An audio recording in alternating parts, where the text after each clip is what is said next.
There's a mine shaft in my bedroom, says a woman who had her home invaded by zama who drilled a hole that connects to a mine in northwest Rustenburg. Dumela Kazi, welcome back to the cafe. Libitso la ka ke K. If you are new here, welcome. And if you are returning Sabi, thank you so much for gracing us with your presence. And if you are new, please make sure that you subscribe and make sure that you comment down below with your own views, and also like this video at the end in order for YouTube to actually distribute this video to people who care. Without wasting any more time, let's get into this video.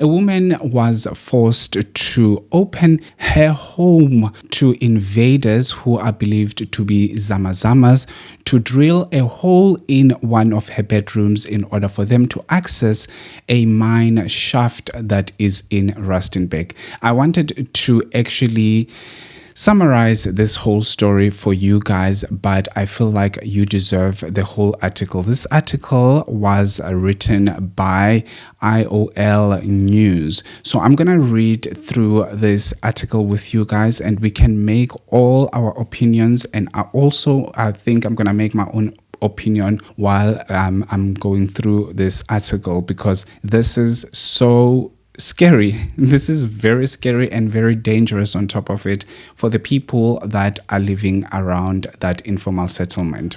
So the article says a Northwest resident where police found a mine shaft in her house at Nkandla informal settlement leading to a Sibanye Stillwater's Khuseleka mine, insists she could not have reported the illegal mining because the zamas had threatened her with death. That's an obvious thing, that you cannot report such crimes in South Africa because the police system is also rotten to the core.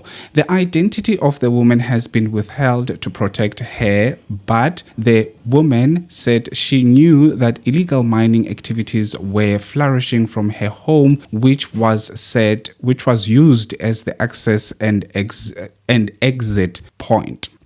In the interview with Broadcaster Newsroom Africa, the woman says her hands were tied. This is the actual video. The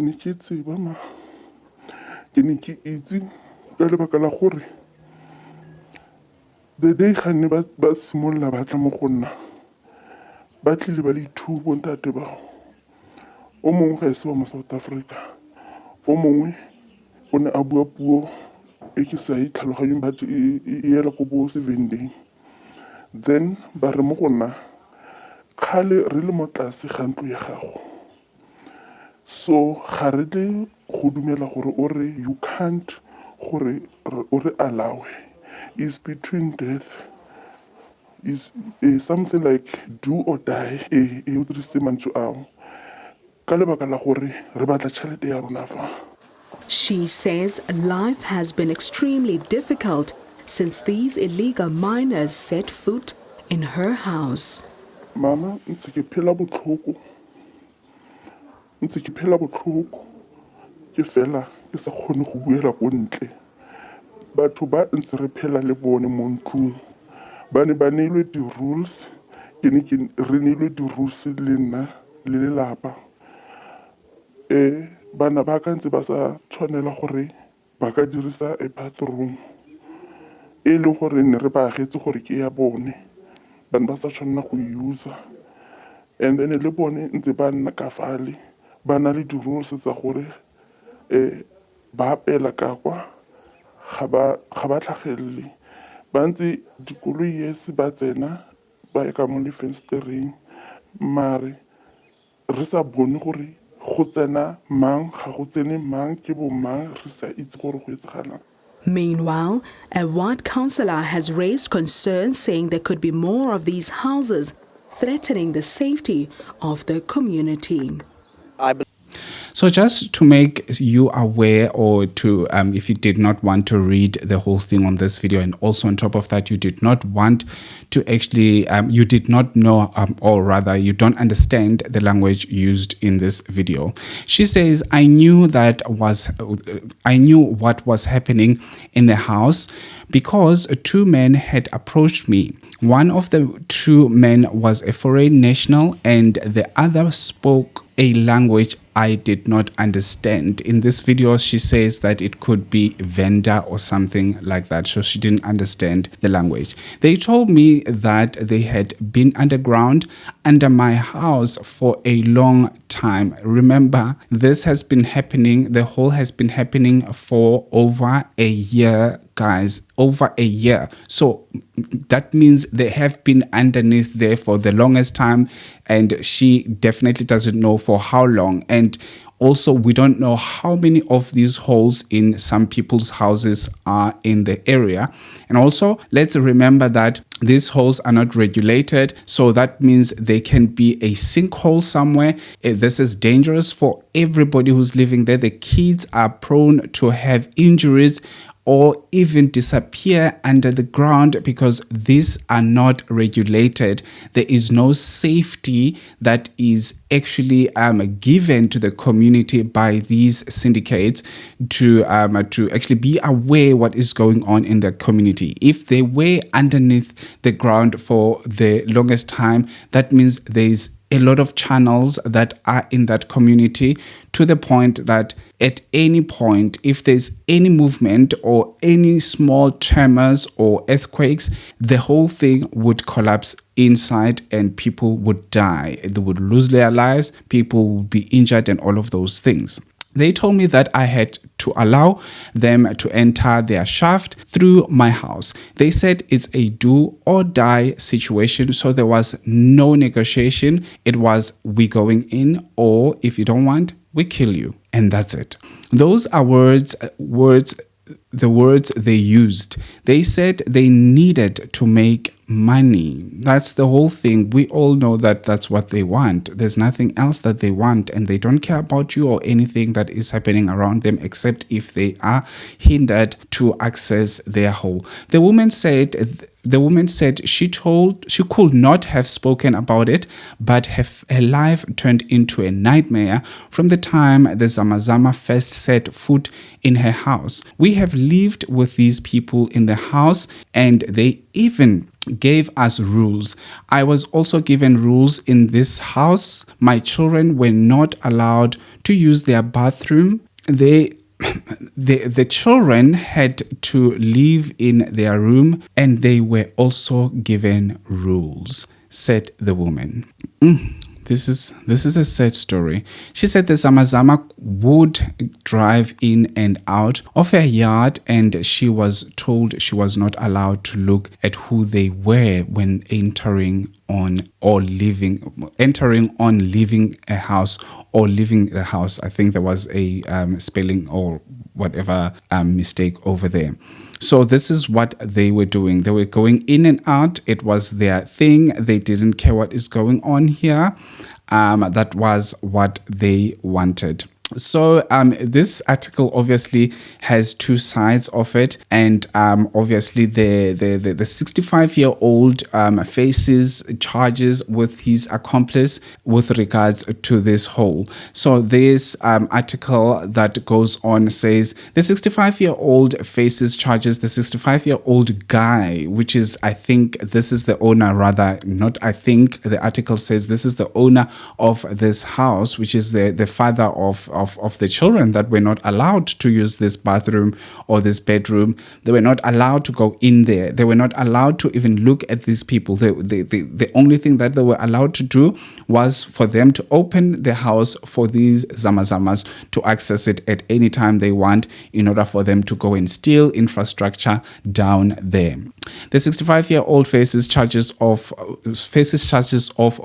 again, there's something wrong there. Faces charges for illegal mining, tampering with and or damaging of essential infrastructure and possession of suspected stolen goods. Provincial Police spokesperson Lieutenant Colonel Amanda Funani said the man was nabbed on Thursday morning at the Nkandla informal settlement near Khuseleka 1 mine by Sibanye, visible policing. Royal Bafokeng Tactical Team and Rustenburg Public Safety. The team received a tip-off and made the arrest.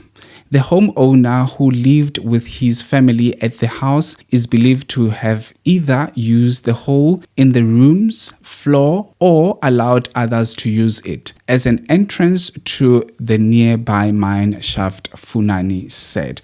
So obviously the father of this home is the one that is believed that he was using this hole, or the person or the actual story that this lady is talking about, that they just came and forced that they are allowed to come in and drill a hole in order for them to go into this shaft and do whatever they wanted to do down there. And so that means either the father said, okay, I'm going to do it with you guys and you give me a certain percentage, or he was the one who was using this hole and he had people that are coming in as zamas to actually do the transaction, and him giving them money or whatever the story may be. It's like a very complicated it's a complicated case that will really be interesting to follow. And so to complete this whole article, she said, which is Funani, she said, when police arrived at the scene, a group of men entered the home and disappeared down the man-made hole in the bedroom.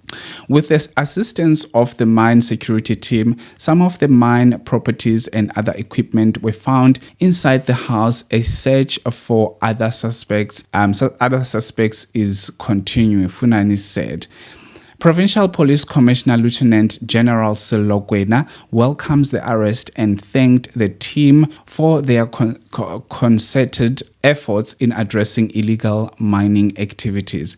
Let me tell you that this is very shocking and this is very scary, because when you're thinking about people that are living close by the mine or the mines that are no longer operational, they might be in danger, or a huge danger actually. I've got a family member who lives in Virginia, in the Free State, and a lot of mines that are around there, they are no longer operational and they are having problems with zamas going down the mines illegally and doing all sorts of things. And mind you, there are no security checks as far as the geologist is concerned, as far as the actual qualified people to do this mining and see if it's gonna be dangerous to go down there, what dangers are around, are the houses around that are people going to be in danger, because obviously if there's any movement, earth movement, ground movement, then the structure might collapse, because there are no beds that are carrying this whole digging that they are doing underneath there. And also with this Khuseleka mine in Rustenburg, obviously there are people that are still working there. It is a danger to them as well, the workers, the legal workers that are working for that mine. It's also danger for them, because if the mine collapses, who's gonna be injured or dying? The mine workers as well as the community. And obviously it says that it is Nkandla informal settlement, so these people obviously took over the land and occupied the land and built their own houses, and which comes to my other point, that the people should be given land that will be safe for them, because they end up occupying land that is not safe because the government is not providing a safe land for these people. Yes, if government cannot build houses for these people, that means government should provide land for these people. I know a lot of people will say, why don't they buy land and all of those things? Not everybody can afford land in South Africa. And on top of that, we know that unemployment rate is at its peak in South Africa. So it is a wise decision to make as government, that government should give these people land, especially in places that are close to the opportunities. Obviously, people that are in Rustenburg, a lot of them went to Rustenburg or any other places that have got mines. They went there and occupied the spaces there because they wanted to be close to opportunities. They wanted to go and work in the mines. If you are not working, that means you cannot afford the land that is safe for you, right?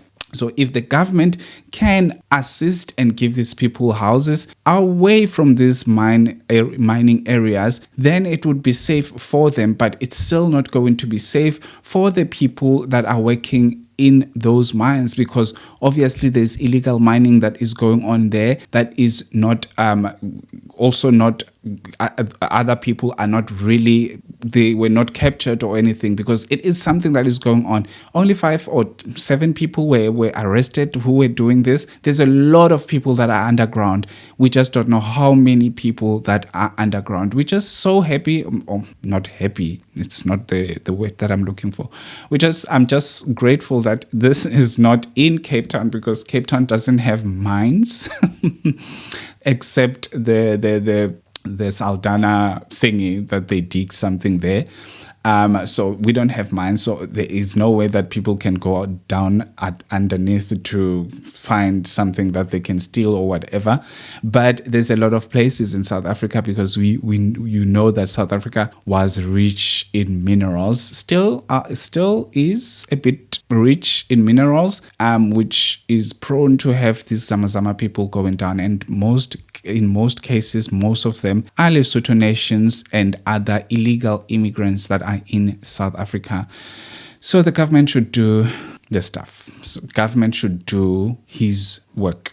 Our president should do his work. Actually, that's what I'm trying to say. Our president should do his work and deal with this whole thing, because he's putting a lot of people in danger. We will have that day whereby the earth or South Africa is shaking. We've got tremors or earthquakes, and hell will break loose.